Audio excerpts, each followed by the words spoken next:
Hello, welcome to Lady Love Said Reads. My name is Jessica and this is my February wrap-up.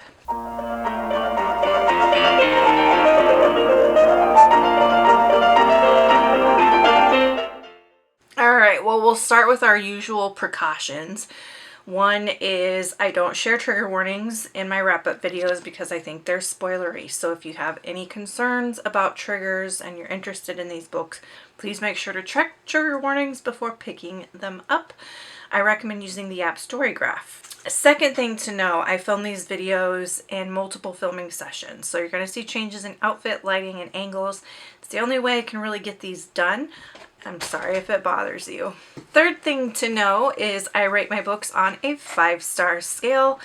A 5-star is like a new all-time favorite. A 1-star means the book was problematic in some way. 3 stars or higher are books that I would recommend. All right, let's get into my stats for February. I don't do tons of stats, so this will be fairly quick. I read 8 books in the month of February. My average rating was 3.75 compared to my rating from last month, which was 3.5. And that compares to my overall rating in the year 2025, which is 3.61. So my average star rating does seem to be trending upward. I didn't read any books from my own shelf, so right now I still have, same as at the end of January, 44.3% of my owned TBR read. I read 1 book from Kindle Unlimited. My favorite book of the month was The Bell Jar by Sylvia Plath. Hey y'all, I just took Maggie for a walk. It's very windy, so the hair is looking windblown, and I'm still a little chilly, so I'm leaving my coat on. When I talk about the books that I read in a month, I like to play the game MASH, which is a numbers game we played in the 90s. It predicts your future, things like where you'll live, what your job will be, etc. I put the titles of all the books I read in a month in my apothecary jar, and I draw 4 books per round and assign each book to a MASH category. The categories are house, or what setting I would want to be in of the 4 books, job, which job would I want to have from the 4, friend or family group, so what found family or friend group would I want to be a part of from the 4 books that I drew, and then last, spouse, or who from the stories would be most crush worthy. Since I read 8 books in February, I'll be able to do 2 rounds of MASH. Let's draw the first round. The Correspondent by Virginia Evans. If the Boot Fits by Rebekah Weatherspoon. Garfield Weighs In by Jim Davis. Granny Strikes Back by Harper Lynn.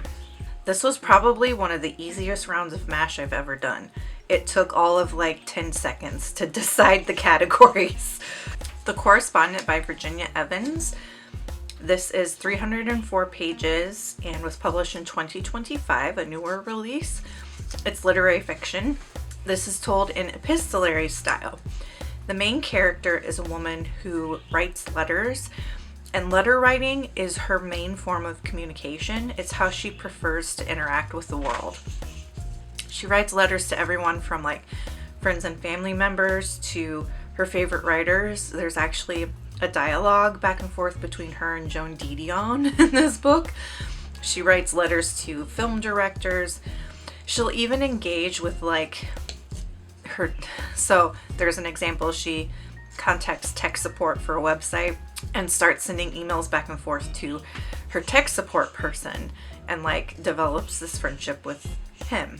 We get to know her through the letters. We get to know her story through the letters. We also get to know the other characters through the letters. And it's a very quiet novel, but it's absolutely beautiful and so very human. I loved it. I cried pretty hard at the end. I think the epistolary style works well for this. I read it on audiobook, and I recommend reading it on audiobook if it's something that you're interested in, because the different characters have different voices and things like that through the audiobook. And it's pretty easy to track the storyline through the audiobook. So I do recommend that if you're interested in this story.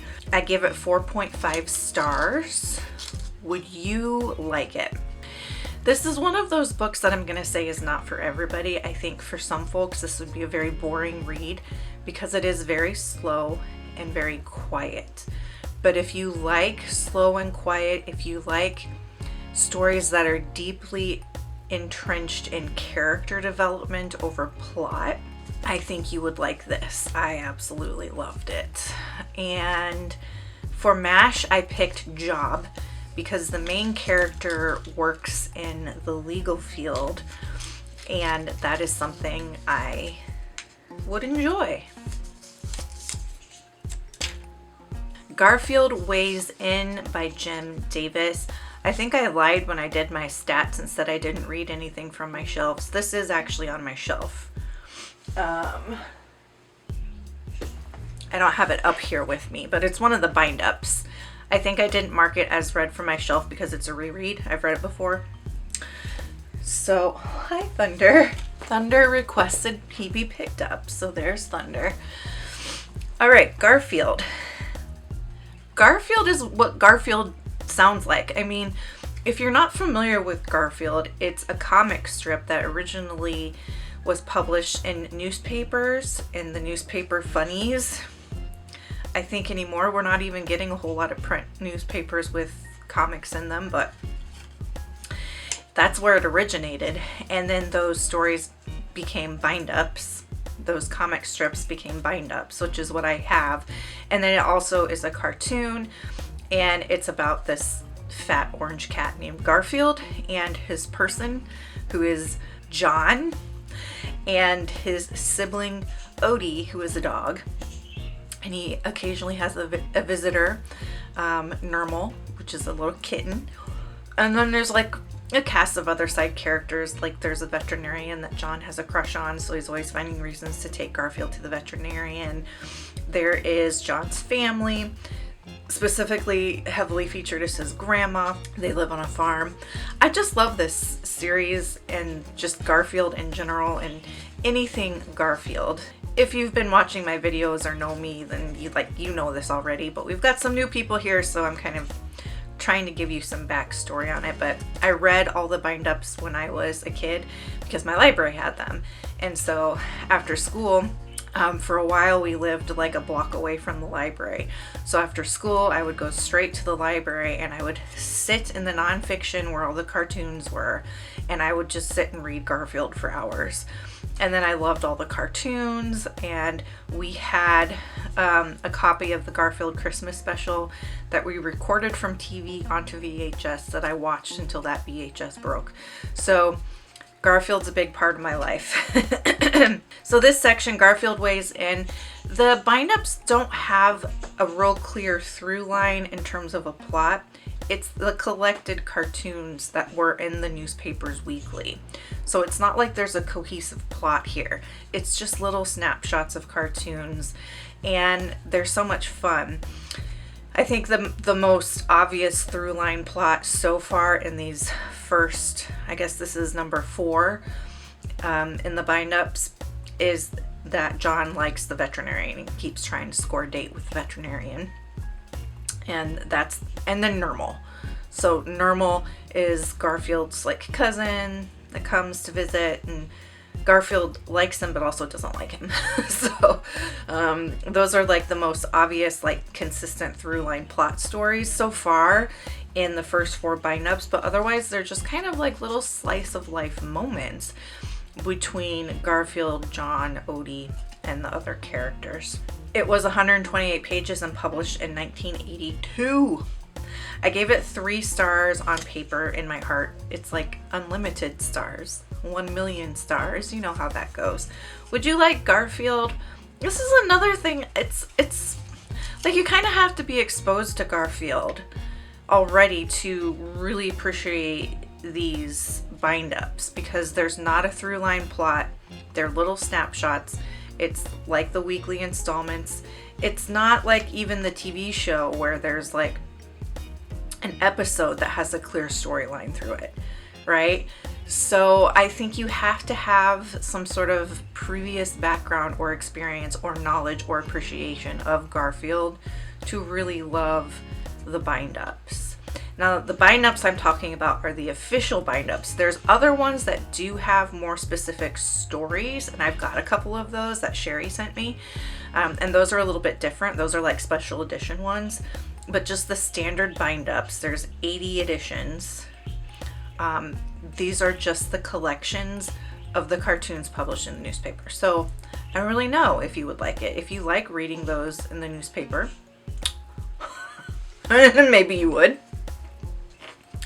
For MASH, I picked Crush because John Arbuckle is so dorky and sweet, and I just love him. Granny Strikes Back by Harper Lynn. This is book 3 in the Secret Agent Granny Cozy Mystery series. These are novellas. It was 154 pages and was published in 2018. This is about an older woman who is a retired CIA agent. So she lives in this smaller town to be near her son and his family. And she has all this experience from being a spy. And so when things start happening in her community, she's able to pick up on some things that local law enforcement don't necessarily pick up on just because she's got the training and experience for it.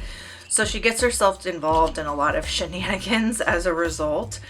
This installment, this is supposed to be a cozy mystery series, but this installment was just a straight action flick.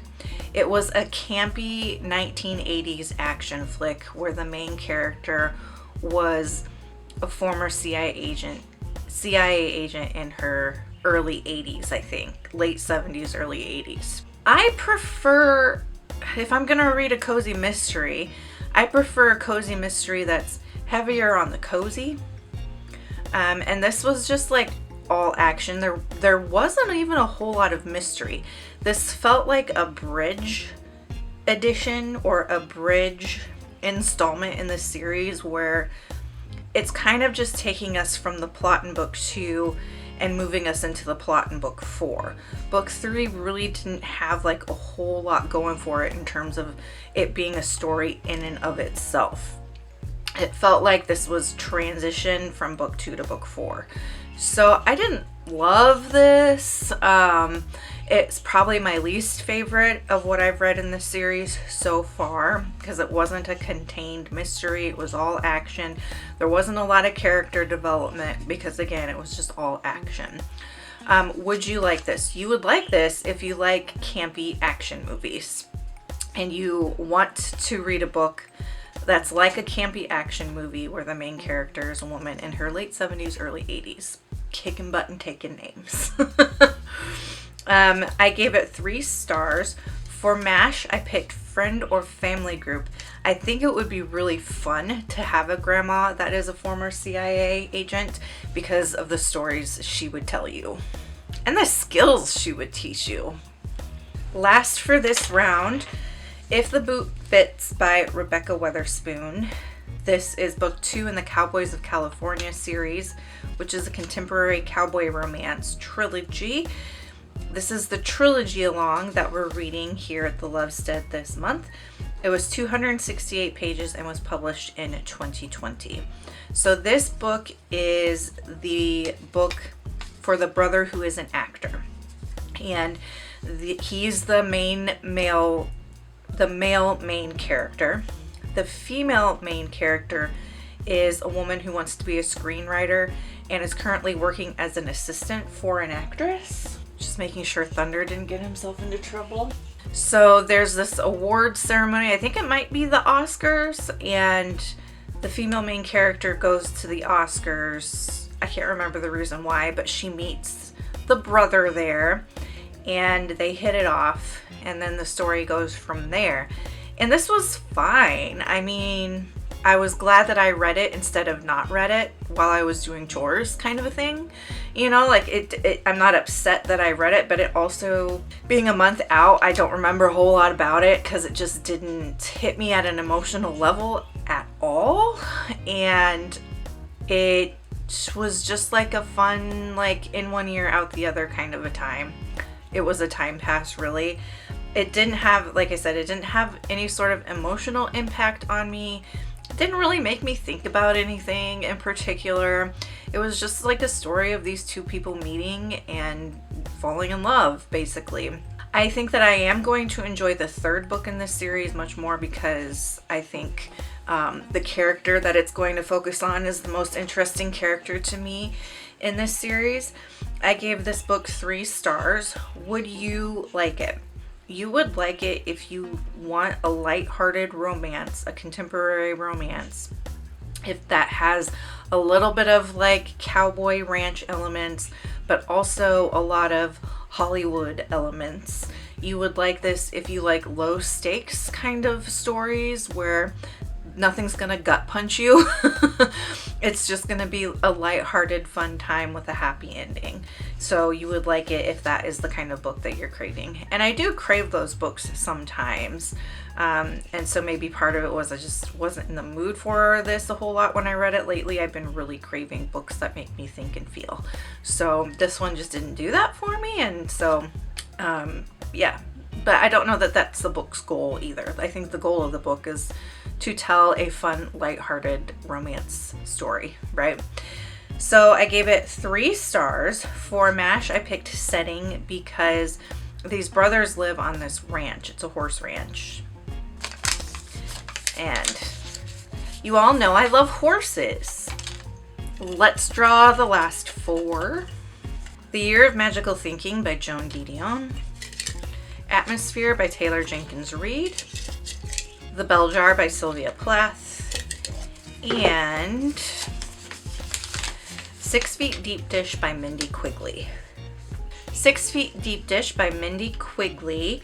This is book 1 in the Deep Dish Mystery Series, which is a cozy mystery series. It's 308 pages and was published in 2022. This was a bonus borrow on my Hoopla, where at the end of the month, there's all these extra borrows you can do after you hit your limit on Hoopla, and this was one of the bonus borrows. I'd had it on my TBR for a while, so I just went for it since it was a bonus borrow. This is set at a pizza joint in Wisconsin, and the pizza joint is a Chicago-themed pizza joint, which I thought was interesting because Wisconsin and Chicago are like rivals, like hardcore, like in sports, rivals. So I had a little bit of trouble accepting the concept of Wisconsinites embracing a Chicago style restaurant, to be honest. I feel like that probably wouldn't happen in reality to the degree that it happened in this story. So it's a restaurateur. She's opening up this pizza joint. She has a bad breakup and then she has to solve a mystery. And I thought this was fine. I would read more in this series, except I don't think they're all on Hoopla or available through my library. I think there might be a few available on Kindle Unlimited. I don't really know. So it wasn't a series where I was like absolutely hooked. So if for some reason I can't access the rest of the books in the series, no big deal. If I can, then sure, yeah. When I have time and I'm in the mood for a cozy, I will continue reading it. Would you like 6 Feet Deep Dish? You would like this if you like cozies set in a restaurant. You might like this if you are from either Chicago or Wisconsin. They actually mentioned my favorite pizza place from Chicago because I've spent quite a lot of time in Chicago. My favorite pizza place in Chicago is Gino's East, and they mentioned Gino's East in this book. So I was like, okay, they did their research. So you might like it if you are from either Wisconsin or Chicago. You might like it if you like elderly characters because the main character is very close with her elderly aunt. And I think that pretty much covers it. In terms of like the balance of the cozy elements to the mystery, I would say it's pretty 50-50.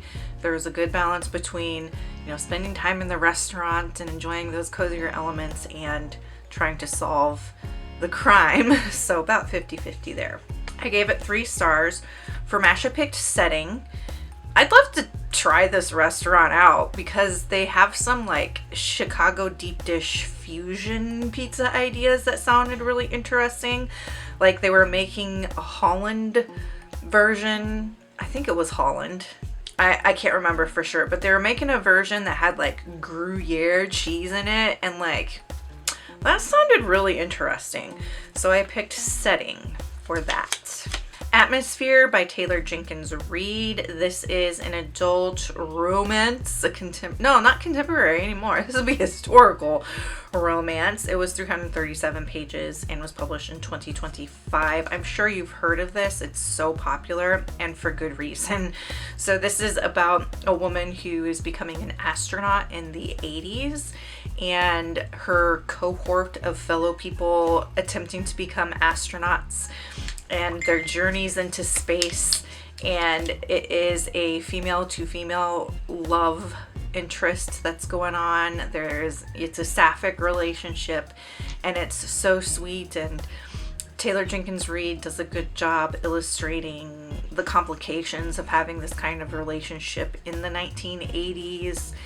Also, how difficult it is to be a woman in science, especially, I think it's getting easier today, but it was especially difficult in the 70s, 80s, and 90s to be a woman in science, like astronomy and space travel. The ending absolutely gutted me. It was so good. I was sobbing, just like everybody else you see on Book Talk and elsewhere sobbing over the ending. That happened to me. When we look at hype, this is appropriately hyped, I feel like. Some of the like injustice kinds of things were a bit on the nose and overdone, I felt like, but on the whole it was just so good.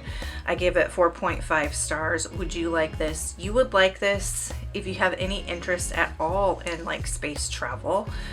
You would like this if you enjoy sapphic relationships. And I have not read other Taylor Jenkins Reid's books, but I have heard through the grapevine that if you like her other stuff that you would like this as well. For MASH, I picked Friend Group, because how cool would it be to know an astronaut and get to have them tell you what space is like. The Year of Magical Thinking by Joan Didion. This is nonfiction. It's a memoir. It's 227 pages and was published in 2005. I've read one other book by Joan Didion. I read Blue Nights, and this was very similar to that. Both of these books focus on the death of her husband and child within like 6 months of each other, which, how awful is that? And it's essentially her working through the process that she went through when this happened. It really does such a good job of explaining how sometimes there's just no real way to explain grief medically. We try to diagnose grief and treat it as like this psychological problem, but it's bigger than that. It's existential, it's physical.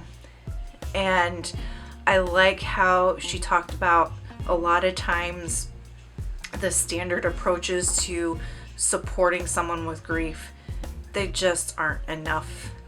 Like, sometimes you can go to the grief support groups, you can talk to your friends and family, you can see the psychiatrists, you can see the psychologists, you can see the shamans.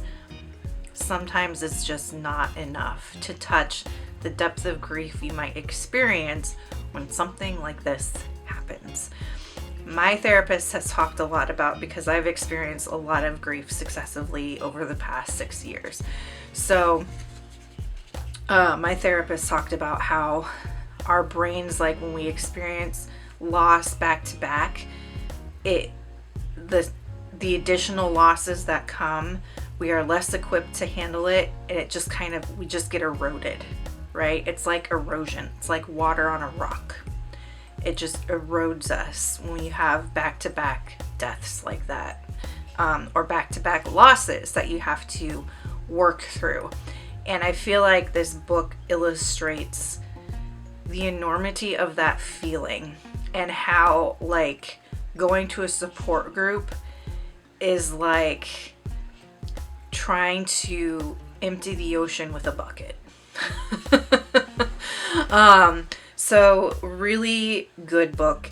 I gave it 4 stars. Would you like it? You would like it if you need to read about grief, if it's helpful for you to read about grief, if it's cathartic for you to hear and learn and understand other people's experience with grief. You would not like this if that's triggering for you.